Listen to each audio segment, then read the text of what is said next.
Hello everyone, good morning to all and I hope you are doing well.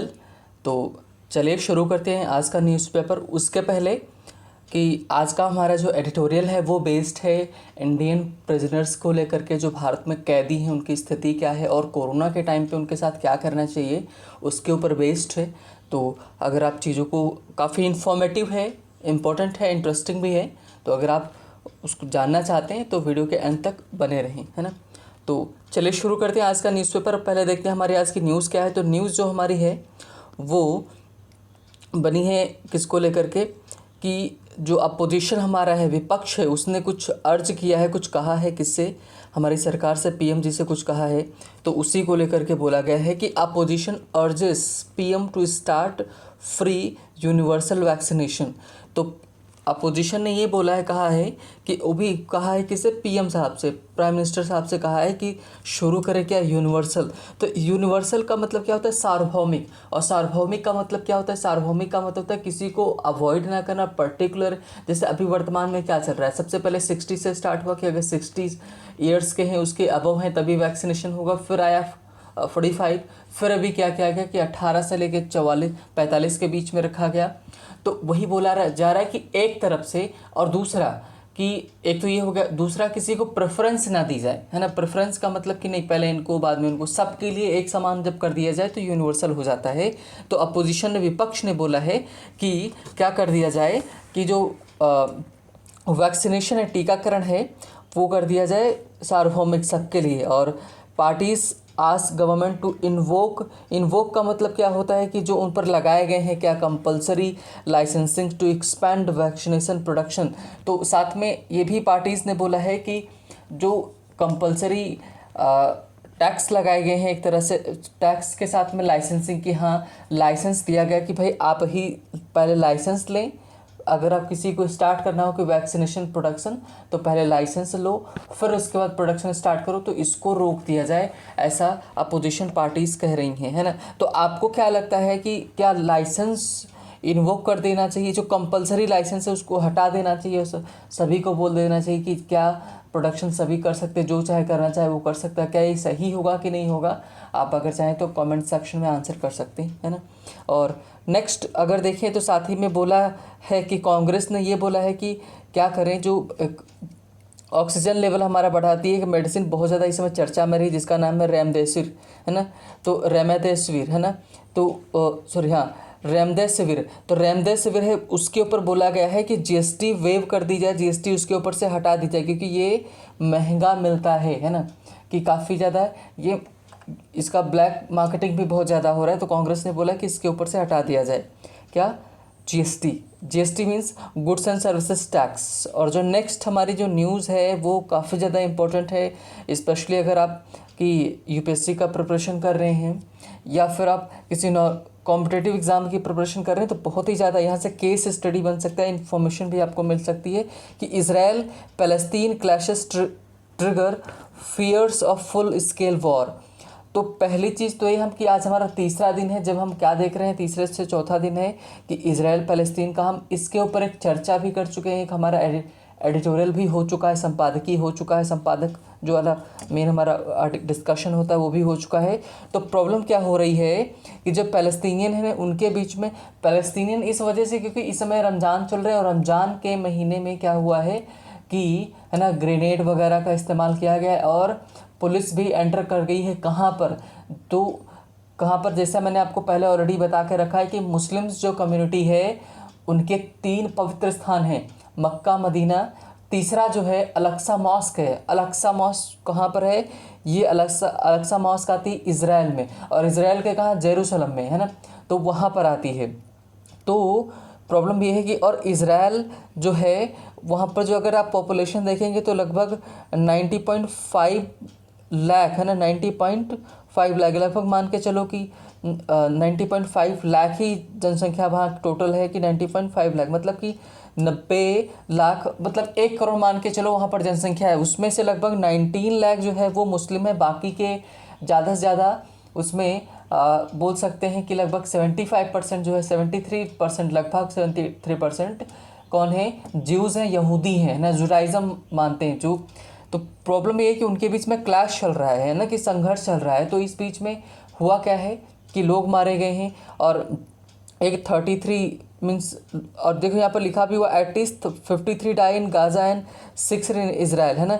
तो Gaza पट्टी जो है वहाँ पर कि हमास जो एक ग्रुप है, हमास है ना, वो बहुत ज़्यादा क्या कर रहा है कि मीन्स अटैक कर रहा है, रिटेलिएट कर रहा है किसके ऊपर, कि इज़राइल के ऊपर। और सभी को पता है कि इज़राइल का जो सिक्योरिटी सिस्टम इतना स्ट्रांग है कि ये बोला जाता है कि अगर 90% उसका मतलब कि एक डिफेंस उसका काम करता है। कहने का मतलब अगर उस कोई 10 मिसाइल छोड़ता है तो उसमें से 9 मिसाइल्स को इज़राइल हवा में ही नष्ट कर सकता है ना। उसकी सिक्योरिटी इतनी स्ट्रांग है, स्पेशल मिसाइल सिक्योरिटी। तो ये लोग कर क्या रहे हैं कि जो हमास एक ग्रुप है ना, वो क्या कर रहे हैं, इनके ऊपर अटैक कर रहा है ना। तो ये लोग भी क्या कर रहे हैं, रिटेलिएट कर रहे हैं। रिटेलिएट के चक्कर में क्या हो रहा है कि वो गाज़ा पट्टी के लोग, वहाँ के लोग पिछले बीच में भी मारे गए और भी फिर मारे गए। और डेटा जो बता रहा है कि एटलीस्ट 53 डाई इन गाज़ा पट्टी, है ना, गाज़ा में कि 53 लोग मारे गए, है ना, और 6 इन इसराइल। तो ये प्रॉब्लम्स हो रही हैं, और यही बोला गया है कि आने वाले समय में हो सकता है कि फुल स्केल वॉर, है ना, कि बहुत ही ज़्यादा मीन्स वॉर के चांसेस है। और इस समय इंटरनेशनली इनके ऊपर प्रेशर बनाया जा रहा है, किसके ऊपर, नेतन्याहू के ऊपर। और कल नेतन्याहू ने, है ना, वहाँ नेतन्याहू ने क्या किया है कि जो वहाँ के जो प्राइम मिनिस्टर है, उन्होंने, नेतन्याहू ने क्या कर दिया है कि इमरजेंसी डिक्लेयर कर दी है। तो काफ़ी ज़्यादा सिचुएशन वहाँ पर ख़राब है ना। तो ज़रा अब नेक्स्ट हमारी जो न्यूज़ है वहाँ देख लेते हैं क्या है। अच्छा, एक और जो खबर है वो बोला गया है कि need 6 to 8 more weeks of lockdown. कह रहे हैं कि जहाँ पर ऐसे डिस्ट्रिक्ट जहाँ पर स्थिति ख़राब है, वहाँ से 6 से 8 जो वीक की और भी लॉकडाउन की ज़रूरत है। मतलब 2 महीने की लगभग बात माने, 1.5 से 2 महीना बोला जा रहा है। तो ये अब क्या बोल सकते हैं, जो भी चीज़ें ली जा रही हैं अपने हिसाब से ले रहे हैं ना। और एक और बड़ी जो इम्पोर्टेंट चीज़ है हमारे लिए डिस्कशन के लिए हो सकती है, कि हो सकता है कभी इसके ऊपर आर्टिकल बने, कि will move supreme court for NRC reverification. Assam CM, है ना, असम के सीएम जो नए सीएम बने हैं, कौन है, हिमांता बिस्वा शर्मा, है ना। तो उन्होंने बोला है कि एनआरसी, और एनआरसी क्या है, नेशनल सिटीजनशिप रजिस्टर।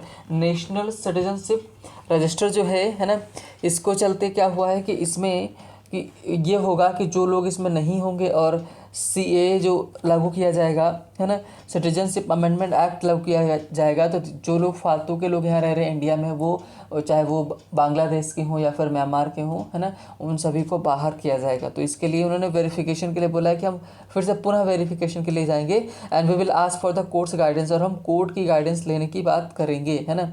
और सुप्रीम कोर्ट ने रिजेक्ट कर दी है बेल किसकी, एक्टिविस्ट जो थे नवलखा की, है ना। और नवलखा के जो क्यों ये कोरेगांव वाले केस में थे, है ना।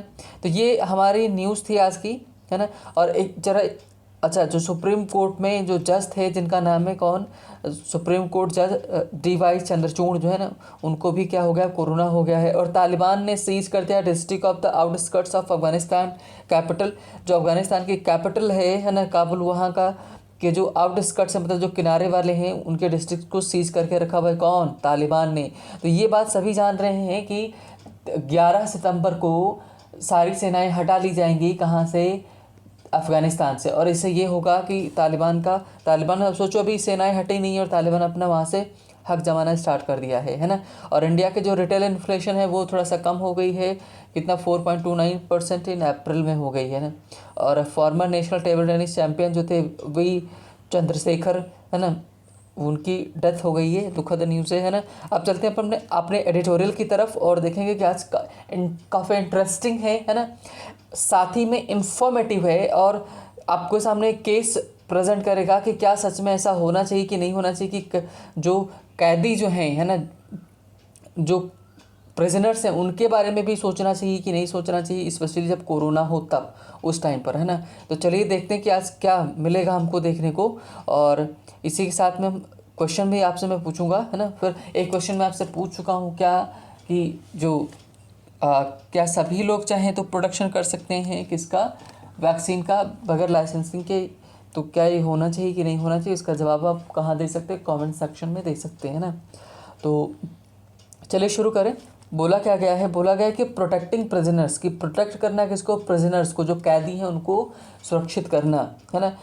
क्यों बात की गई, तब ये आपके दिमाग में सवाल आ सकता है कि कैदियों को क्या ज़रूरत है प्रोटेक्ट करने की, वैसे ही मीन्स क्राइम किए हैं। लेकिन है ना कि जानकारी के लिए ये कि अगर आप जितने डेवलप्ड कंट्रीज़ की बात करें तो डेवलप्ड कंट्रीज़ है ना इंडिया में प्रिजनर्स को भेजना नहीं चाहते। अगर हमारा कोई कैदी दूसरे देशों में है तो वो नहीं भेजना चाहते। क्यों नहीं भेजना चाहते, इसकी वजह है क्योंकि उनको पता है इंडिया में जगह कम है रहने के प्रिजनर्स के लिए, और दूसरा उनके साथ ट्रीट अच्छे से नहीं किया जाता है, उनके साथ बहुत ही गंदी तरीके से ट्रीट किया जाता है। क्योंकि ये बात करते हैं ह्यूमन राइट्स की, है ना, कि मीन्स ह्यूमन राइट्स की बात करते हैं कि मतलब बोलते हैं कि वो भी तो एक इंसान है ना। तो अब सोच लो, प्रिजनर्स की बात करें, इवन इंडिया में टेररिस्ट के लिए भी लोग हक की बात करते हैं, स्पेशली जो मीन्स जिसको अभी मुझे just I am forgetting the name, है ना, कि जिसको अभी फांसी दी गई थी, कसाब को फांसी दी गई थी। हाँ, तो कसाब को फांसी दी गई थी, तो कसाब के लिए फांसी रुकवाने के लिए इसमें नेम कौन थे, कांग्रेस के जो लीडर, सीनियर लीडर्स थे उसमें, है ना, और जो एक्टर्स उसमें नसीरुद्दीन साहब भी शामिल थे। ये सारे लोग कहाँ गए थे कि सुप्रीम कोर्ट का दरवाज़ा खटखटाने के लिए। रात में 12 बजे इन्होंने सुप्रीम कोर्ट खुलवाया था और बोला था कि उसकी फांसी रुकवा दो, किसकी, कसाब की, क्योंकि वो भी एक इंसान है ना। तो आप सोचो, इतने लोगों की हत्या की, उसके बाद भी उसकी फांसी रुकवाने की उसको ह्यूमन कंसीडर किया जा रहा था। तो अब आपको क्या लगता है कि क्या इस हद तक हमको कंसीडर करना चाहिए कि वो ह्यूमन है, तो उनके लिए भी कुछ राइट होना चाहिए, उनको भी अधिकार मिलना चाहिए जिसने इतने लोगों को मारा है ना। क्या ह्यूमन राइट्स इतना ज़्यादा होना चाहिए, मानव के अधिकार होने चाहिए? तो चाहे इस सवाल का भी आप जवाब दे सकते हैं ना। तो चलिए शुरू करते हैं। बोला गया कि इम्प्रिजनमेंट का मतलब कैद है, जो प्रैक्टिसेस का मतलब जो क्रियाकलाप हैं, जो काम किए जा रहे हैं इम्प्रिजनमेंट को लेकर के, कैद से जो जुड़े हुए काम हैं। नीड, ज़रूरत है, और रीलुक, पुनः हम उसके ऊपर विचार करें, समीक्षा करें, सो दैट, जिससे कि क्या हो, द पुलिस, जो पुलिस है, डू नॉट, ना करे क्या, इफ़ेक्ट का मतलब होता है, देखो EFFECT जो होता है, इसका मतलब होता है कि ये स्पेशली नाउन का काम करता है ना। किसका काम करता है, नाउन का, वर्ब का बहुत कम काम करता है, और इसकी जगह पर अफेक्ट का इस्तेमाल किया जाता है। अफेक्ट, है ना, अफेक्ट का मतलब प्रभावित करना होता है, लेकिन इफेक्ट जब वर्ब का की तरह आता है तो इसका मतलब होता है तो टू कॉज होता है। क्या होता है, टू कॉज, है ना, कि कारण बनना किसी का। तो कह रहे हैं कि do not effect unnecessary arrest, कि जिससे वो क्या करे, कॉज ना करे, कारण ना बनाए। अननेसेसरी अरेस्ट का मतलब कि जरूरत से ज़्यादा या फिर मीन्स बिना मतलब के जो अरेस्ट है। कहने का मतलब है कि जो कैद से संबंधित जुड़ी क्रियाएं हैं उनको हमको पुनः उन पर विचार करने की ज़रूरत है, और जिससे पुलिस क्या हो कि ज़रूरत से ज़्यादा जो है अननेसेसरी अरेस्ट है वो ना करे। इतना बोला इन्होंने हेडलाइन में, है ना। आगे देखते हैं। ओवर क्राउडिंग ऑफ, कह रहे कि if over crowding of prisons have been, हाँ, prisons have been perennial का मतलब क्या होता है कि जो लंबे समय से चला रहा है, जो अक्सर हो और लंबे समय तक चले, उसी को पेरेनियल बोलते हैं, चिरस्थायी बोलते हैं, जो कई सालों से चल रहा हो। तो कह रहे कि इफ़ ओवर क्राउडिंग का मतलब भीड़ होती, ओवर क्राउडिंग का मतलब ज़रूरत से ज़्यादा हो जाती है। तो कह रहे कि overcrowding of prisons have been perennial problem in this country. कह रहे भारत में ओवर क्राउडिंग ऑफ जो कौन है, ओवर क्राउडिंग है जेलों में, ये बहुत ही हमेशा से मुद्दा रहा है। हाई ऑक्यूपेंसी, बहुत ही ज़्यादा भर जाना जेलों का, can only mean bad news amidst pandemic. कह रहे कि पैंडमिक में अगर बहुत ज़्यादा प्रिजनर्स को इकट्ठा कर लिया जाता है, उनको अरेस्ट कर लिया जाता है, तो दुख की बात रहेगी, है ना, कि पैंडमिक के टाइम पर। आगे देखें, the Supreme Court has been intervening from time to time, है ना, एट दिस प्रॉब्लम। कर कि राइटर कह रहा है कि जो सुप्रीम कोर्ट है ना, उसने टाइम टू टाइम क्या है, इंटरवीन करता रहा है, हस्तक्षेप करता रहा है। हैज़ बीन का इस्तेमाल किया गया है कि हैज़ बीन इंटरवीनिंग, है ना, फ्रॉम टाइम टू टाइम, समय पर वो इस बीच में हस्तक्षेप करता रहा। बट इट्स लेटेस्ट का मतलब हाल ही का, है ना, लेटेस्ट, तो ये सुपरलेटिव डिग्री है। बट इट्स लेटेस्ट ऑर्डर जो है, उसका जो हाल ही में ऑर्डर आया है कि डायरेक्टिंग दैट एंतरिम है ना, एंतरिम का मतलब होता है अल्पकालिक, कुछ समय के लिए है ना, कि रिलीज ऑफ एलिजिबल प्रिजनर्स, जो एलिजिबल का मतलब जो उसके योग्य हों, जो एक क्राइटेरिया रखा गया, मानदंड रखा गया जो उसको पूरा करते हों। प्रिजनर्स अक्वायर्स, अक्वायर्स का मतलब क्या, ध्यान यहाँ पर खींचने से संबंधित है। सैलेंस मतलब, सैलेंस का मतलब क्या होता है कि वो प्रमुख बन जाते हैं ना, उनको प्रमुखता दी जानी चाहिए। इन view of uncontrolled second surge in the है ना रेजिंग पैंडमिक। अब पूरे का मतलब समझो क्या कहना चाह रहे हैं। ये कहने चाह रहे हैं कि जो अगर बात करें सुप्रीम कोर्ट का हाल ही का जो ऑर्डर है, उसमें ऑर्डर दिया है कि जो प्रिजनर एलिजिबल हैं है ना, और जो अक्वायर करते हैं क्या, कि जिनको प्रमुखता देनी चाहिए। क्यों देनी चाहिए, कि जिससे उनको बाहर किया जा सके। क्यों किया जाना चाहिए, क्योंकि जो सेकंड वेव जो आई है कोरोना वायरस की, इसकी वजह से है ना। लास्ट ईयर पिछले साल क्या हुआ, क्योंकि पिछले साल आगे देख, court has pass such an order quite early, मतलब कह रहे इस तरह का ऑर्डर है जो प्रिजनर्स को रिलीज़ कर दिया जाए, इस तरह का ऑर्डर बहुत पहले पास कर दिया गया था। द वन, एक उसमें से कौन सा, मार्च 23 को, 23 मार्च को कर दिया था। अब 23 मार्च 2020 को came even before the nationwide lockdown है ना, नेशन वाइड लॉकडाउन के पहले ही वहाँ पर क्या कर दिया गया था, ये ऑर्डर पास कर दिया गया था कि रिलीज़ कर दिया जाए जो एलिजिबल हैं प्रिजनर्स, इसके लिए है ना। एक क्राइटेरिया रखा गया, मानदंड रखा गया, जो जो उसको पूरा करता है वो आगे भी बताएंगे कौन सा मानदंड है वो। The court had then ordered the all states to take preventive steps, preventive का मतलब रोकथाम वाले जो स्टेप्स हैं वो लिए जाएं, as well as constitute high powered committees है ना, to determine the class of prisoners who could be release on the bail और पेरोल ऑफ स्पेसिफिक पीरियड है ना।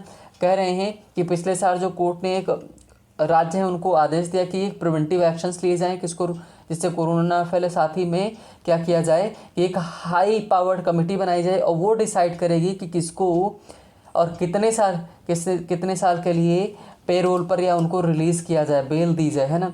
इसके लिए पिछले साल ऑर्डर दिया गया। करके इन डायरेक्टिंग दिस वीक, और करे इस सप्ताह जो डायरेक्शन दिया गया है उसमें अगर बात करें that besides of identifying more prisoners, मतलब कि बिसाइड्स का मतलब के अतिरिक्त होता है, जैसे वही आ जाता है, एक बिसाइड होता है, बिसाइड का मतलब होता है बगल में, बिसाइड्स का मतलब के अतिरिक्त। तो जैसे मैंने बोला कि I have a pen besides a pencil, तो मेरे पास पेंसिल के अलावा एक पेन भी है, तो वहाँ पर कह रहे besides identify more prisoners for release. कह रहे कि ऑर्डर साथ में नए जो प्रिजनर्स हैं उनको भी जो एलिजिबल है उनको पहचानने के साथ के अतिरिक्त क्या, the same set of prisoners be given parole for this year too, कि पिछले साल जिनको पेरोल दिया गया था इस बार भी उनको पेरोल दिया जाए है ना, कि ऐसा बोला गया है। एक टर्म्स कंडीशंस होती है, कुछ आपको देना भी पड़ता है, उसके बदले में ही आपको दिया जाता है ना, कि छुट्टी मिलती है, वहाँ से रिलीज़ किया जाता है, उसको पेरोल बोलते हैं। The court continues to trend of seeking protect prisoners as well as those guarding them from getting infected है ना। कह रहे हैं कि जो कोर्ट है वो चाह रहा है कि प्रिजनर्स को सुरक्षित करने में और साथ ही में उन लोगों को भी सुरक्षित करने में जो उनको गार्ड कर रहे हैं, प्रोटेक्ट कर रहे हैं, उनकी बात कर रहे हैं। There have been significant initiative to prevent है ना any uncontrollable spread within the congested jails. Congested jails का मतलब जो भरी हुई खचाखच, जहाँ पर जगह नहीं है। कह रहे कि there have been significant initiatives, मतलब कि कई सारे महत्वपूर्ण इनिशिएटिव्स का मतलब प्रोग्राम, पहल किए जा चुके हैं टू प्रिवेंट, रोकने के लिए एनी अनकंट्रोलेबल स्प्रेड है ना, कि कोई, क्योंकि वहाँ पर जब जगह है नहीं तो बहुत जल्दी कोरोना वगैरह फैलेगा ना, इस वजह से अनकंट्रोलेबल स्प्रेड जो है फैले वहाँ पर, क्या कंजेस्टेड जेल्स में कोरोना है ना। Ranging from stopping the practice of transporting remand जो होती है प्रिजनर्स की to court for periodical extension of custody and hearings to asking authorities to prepare readiness for response plans. कहने का मतलब है कि पूरे जो उसमें होता है हियरिंग के लिए ले जाना, उनको रिमांड पर ले जाना, ये सब सारी चीज़ें की गई हैं। तो कह रहे हैं कि इन सब के लिए क्या, सबको एक रिलीज़ कर दिया जाना चाहिए, चीज़ें इनके लिए सही कर दी जानी चाहिए, ताकि क्या हो, प्रॉब्लम ना हो, कोरोना ना फैले। The courts order is welcome. कह रहे कि जो कोर्ट ने आदेश दिया कि नई आइडेंटिफाई किए जाएं प्रिजनर्स और साथ में पुराने वाले को तो भी दिया भी जाए, कह रहे उसका जो कदम है स्वागत करने योग्य है। कह रहे हैं both as a move to decongest jail, मतलब कि चाहे वो दोनों तरीके से कैसे दोनों तरीके से उसका वेलकम किया गया है, चाहे वो जेल को डिकंजेस्ट किया जाए, मतलब लोगों की संख्या वहाँ पर कम की जाए, और साथ ही में कह रहे कि मेजर्स दैट प्रोटेक्ट, और वो सारे उपाय, मेजर्स का मतलब उपाय, कदम जो क्या करते हैं वो प्रोटेक्ट करते हैं। देखो अब आगे वही उन्होंने बोला, protect the right to life, मतलब कि जो एक राइट टू लाइफ है ना, उसकी बात करते हैं, दोनों के दोनों का वेलकम है। And health of the prisoners की जो हेल्थ है प्रिजनर्स की, दो चीज़ें इन्होंने बोली। पहले तो जेल को डिकंजेस्ट करना है, जो प्रिजनर्स हैं उनके भी अधिकार होते हैं, राइट टू लाइफ, राइटर जो बोल रहा है, और साथ ही में उनको हेल्थ को लेकर के, इस वजह से जो सुप्रीम कोर्ट ने किया वो अच्छा है। Now that the issue of reducing occupancy, occupancy का मतलब जो कब्जा किए बैठे, कब्जा करने का मतलब वहाँ पर लोग भर गए, उसकी बात कर रहे हैं, जो जेल में भर गए कौन, कैदी। कह रहे now the issue of reducing occupancy in the prison is once again under focus, मतलब फिर से जो कैदी हैं उनको रिड्यूस किया जाए, फिर से एक बार कहाँ है, चर्चा में है। करें not merely for the usual reason of overcrowding, ना ही केवल ओवर क्राउडिंग के लिए जो एक कारण होता था कि ओवर क्राउडिंग हो रही, लोग संख्या में बहुत ज़्यादा बढ़ रहे हैं, इस वजह से ना नहीं, बल्कि बट ऑल्सो, ना ही सिर्फ इसके लिए, मतलब इसके लिए भी, और साथ ही में एक और है, but also in view of the vulnerability of prisoners, है ना, कि मतलब कितने कमज़ोर हो रहे, वल्नरेबिलिटी है, कमज़ोर हो गए हैं। And prison staff to infection, की उनको प्रिजन स्टाफ जो है उसको इन्फेक्शन हो सकता है, डिजीज़ फैल सकती है। अगर अब कॉम्प्रहेंसिव, कॉम्प्रहेंसिव का मतलब व्यापक, बड़े स्तर पर, बड़े पैमाने पर, है ना। लुक एट इम्प्रिजनमेंट, है ना, कि मतलब जो उनको कैद की जाती है, प्रैक्टिसेस इन द कंट्री में बी इन ऑर्डर, कह रहे हैं कि उसको हमको रिलुक करने की ज़रूरत है, देखने की ज़रूरत है, उसकी समीक्षा करने की ज़रूरत है कि किसको इम्प्रिजनमेंट के लिए रखना चाहिए, किसको नहीं रखना चाहिए, है ना, ये इन्होंने बोला। आगे साथ में इन्होंने ये भी बताया है कि there have been reports of prisoners testing positive and getting hospitalise, मतलब कि कई सारे ये भी हुई हैं कि मतलब जो केसेस आ रहे हैं कि पॉजिटिव हुए हैं, हॉस्पिटलाइज किया गया है ना। तो और साथ ही में अच्छा, आप क्या करें कि थोड़ा सा वीडियो बड़ा हो जाएगा, इस वजह से इसको हम लंबी नहीं कर सकते, थोड़ा सा मैं इसको कहानी आगे बता देता हूँ कि क्या है, बाकी आप खुद से इसको पढ़ लीजिएगा, है ना। कि इसमें यह बोला गया कि साथ ही में कई सारे जो पॉलिटिकल प्रिजनर्स हैं उनको रखा गया जिनका भी फैसला नहीं आया है ना, सॉरी फैसला का मतलब आया है लेकिन उनको कड़े चार्जेस में रखा गया है, उनकी पूरी तरह से सुनवाई चली, अंडर ट्रायल हैं, उनको रखा गया है। और जैसे स्पेशली पॉलिटिकल की बात करें, कोरेगांव वाले जो अभी आया था नौलखा वाला, है ना, वो केस, वो भी वहाँ पर जेल में हैं। और जो दिल्ली राइट वाले हैं दंगों में फंसे हुए हैं, और जो कॉम्प्लिसिटी का मतलब क्या होता है यहाँ पर जो है, कॉम्प्लिसिटी का मतलब कि जो सहयोग किए हैं किसमें, दिल्ली दंगों में, वो भी अंदर हैं। तो कहने का मतलब है कि ये सब सारे अंदर हैं जेल में, तो इनको सबको क्या करना चाहिए कि, है ना, चीज़ें सही करके वहाँ पर इन्फेक्शन ना फैले, इस वजह से रोकना चाहिए, साथ में चीज़ें सही करनी चाहिए। तो ऐसा बोला गया। और साथ ही में बोला गया कि effective follow of action is needed order these measures so that there are not implemented selectively और आर्बिट्ररली। साथ ही में ये भी बोला गया, इन्होंने बताया कि ये सारे काम होने चाहिए, अच्छे तरीके से होने चाहिए, कहीं ऐसा ना हो कि मतलब वो अपनी मर्ज़ी से करने लगें। अपनी मर्ज़ी से करने का मतलब है कि भाई चीज़ें ऐसी हैं तो हो सकता हो कि जिस पैसा ले लें, बोले कि हाँ भाई ये एलिजिबल हैं और इनको बाहर छोड़ दिया जाए, तो इन सब चीज़ों को लेकर के किया गया है ना। तो आपके हिसाब से क्या लगता है कि मीन्स ऐसा करना चाहिए सरकार को, प्रिजनर्स के भी राइट होने चाहिए क्या, है ना, ये मीन्स हैं सवाल है ना। तो चलिए आज यहीं तक रखते हैं, मिलेंगे नेक्स्ट सेशन में, तब तक के लिए बाय बाय, टेक केयर।